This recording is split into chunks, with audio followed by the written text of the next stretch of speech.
Well, we're off for a very bad start in November, are we? The government has recently announced the ban of personal mobility devices in Singapore from major public footpaths, and on top of the bans that have been in place for HDB estates and other facilities, right? Has been a concern for a lot of PMD riders like myself, because a lot of riders actually we depend on it not just for first mile, last mile connectivity, but rather for income, because a lot of them are doing it for GrabFood, Deliveroo, Foodpanda, and some other food delivery apps as well. And this has actually gotten a bit me up and down, because right now the government has been quite strict about this. Right now they have just escalated their enforcement on this PMD issue, and this has been caused by a lot of incidents where PMDs are crashing into various pedestrians, and it even caused two cases where they have either serious injury or one death. One death has occurred in September, where a young PMD rider actually crashed into a old lady, and recently in Boon Lay in like last month October, a errand PMD user that is 16 years old crashed into a 3-year-old toddler in the middle of a HB estate. This has caused me to question the psychology of a lot of these PMD users, and I actually think that the government is being too straight on this. But however, given the fact that a lot of these incidents are really occurring at a rate of like one a month or even twice a month, which is actually gonna go up, the government has to step in.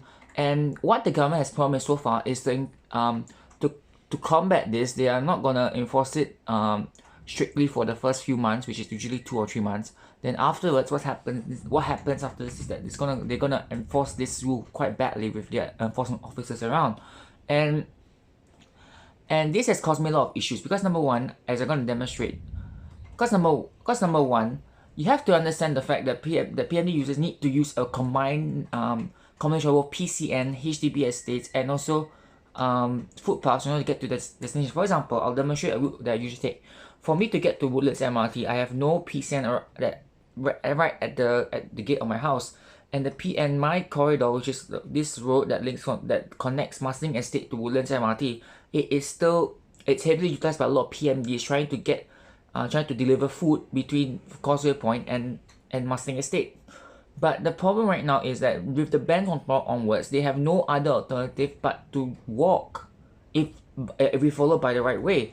But the problem is right now, fortunately, the government has promised that they're going to double up on the PCN network so that they will allow PMD users like us to at least use it in a more safe manner. And I believe that the ban came in very suddenly. Like, for example, they just banned it like today.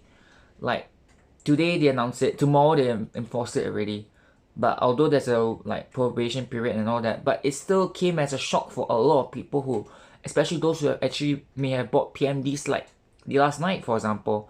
And this has actually may cause a dip in demand because the public is not so sure of how to use PMDs anymore. The only safest place you can use PMDs are like places with park connector networks, for example, public parks, cycling paths, and also places like East Coast Park, which is like straightforward.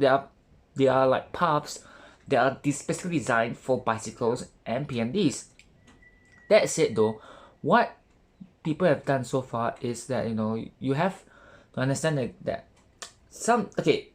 from my point of view, like if you were to ask me what is the issue with PMDs, what I think is causing the whole issue is the fact that riders are not taking responsibility for the safety of other users of paths, and that's why the government said, okay, why not just ban all of it?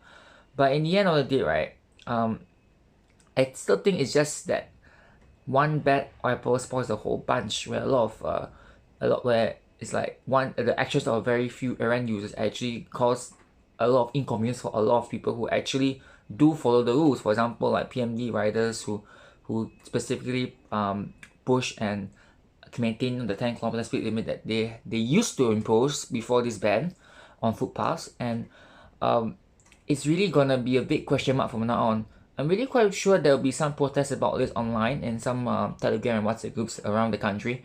But the only song I think of is Queen's Bicycle Race, really. It's the only thing that that just it's just really annoying, really. Well, how we're going to combat this problem is something that I would want to know, and in the future, I would really hope that the government is doing something more sustainable. So the only thing I hope for right now as a PMD user is the fact that the government can deliver on their promise of PMD of an enhanced PCN network that will allow PMD users like us to continue using our PMDs in a more safer environment.